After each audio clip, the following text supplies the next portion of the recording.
talaga ang mga fans ng SB19 dahil very supportive talaga sila sa lima o tinatawag nilang mahalima. Dahil available na nga daw po ang Pure Gold card. Ito ang naikwento ni Sandra Balikri sa kaniyang post. Share ko lang po kanina lang, nagpunta ako sa Pure Gold Caloocan. Stop!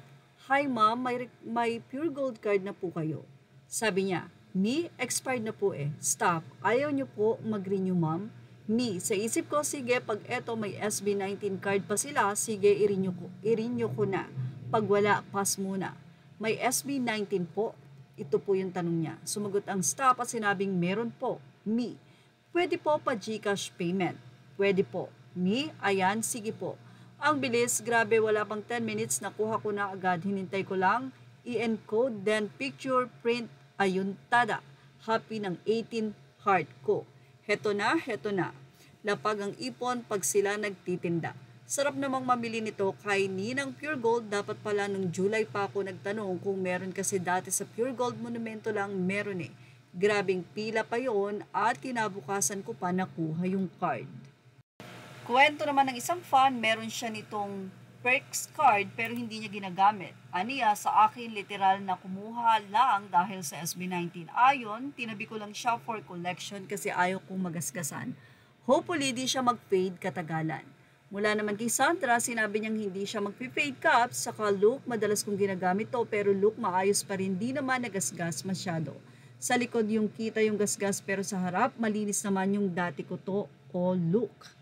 Dahil sa ibinahagi na ito ng fans ay marami na nga ang nagsabi na bibili rin sila ng perks card ng Pure Gold at sana nga daw ay mayroon dun sa area nila. Well, sabi naman ng ilang mga fans, sigurado daw meron at available na sa lahat ng Pure Gold ang nasabi nga pong SB19 perks card.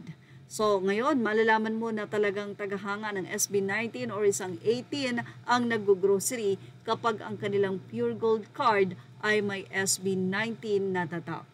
Dito pa lang ay makikita niyong isang blessing na ang pagkakaroon ng isang tagahanga katulad ng 18 na talaga namang grabe ang suporta na ibinibigay sa SB19. Sa tuwing maglalabas sila ng mga perks or mga memorabilia, talaga namang binibili nila ito katulad ng mga lightning, something like that, mga cards, ay nagkakaroon sila ng collection. Pero sabi nga natin, hindi naman masama na maging fan, pero lagi nating ipagpipray ang ating mga puso na laging manguna sa ating puso ang Panginoon. Siyempre sa SB19 na nakakatuwa rin dahil alam natin na lagi silang nagpipray sa tuwing sila ay mag-start ng kanilang concert. Ganun pa man, nais natin na ang bawat isa ay laging ibigay ang parangal sa lumikha. Anyway, ang nasabi nga pong perks card na ito ng SB19 ay may mga panalo na rewards at iba pang pwedeng maklaim kapag ito ay yung ginamit. Yes, yan po ang ating showbiz na update. Thank you for watching. Images are all credit to the rightful owners. Please like, share, and subscribe.